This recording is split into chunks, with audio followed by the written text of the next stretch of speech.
Assalamualaikum warahmatullahi wabarakatuh.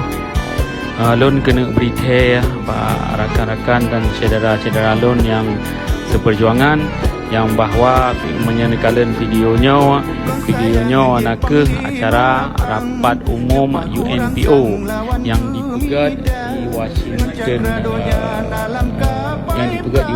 State bulan Pet tahun 2022.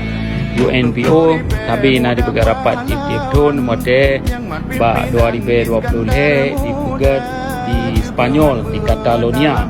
Jadi kita nyawa lah draw anggota daripada UNPO yang dajak saja nawaknya tiap-tiap tahun.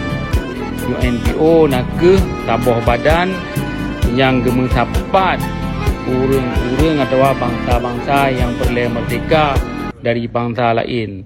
Di tinan na peluh boh bangsa termasuk Batiawai, Lutfania, Timur dan lain-lain laum yang ka merdeka pada boh nangrau. Ya, jadi kita nyawa selama kepebedah kelai ISNF dari tahun 2012 kita nyawa tiap-tiap tahun tajak ba UNPO dari tahun 2012 di tinan ke kita nyawa tak merompok dengan rakan-rakan yang sabuh nasib.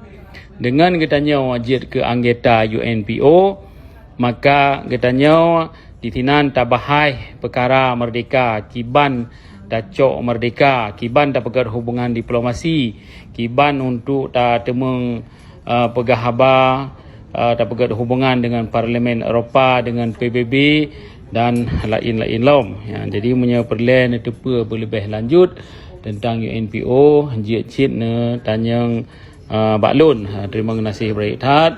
Assalamualaikum warahmatullahi.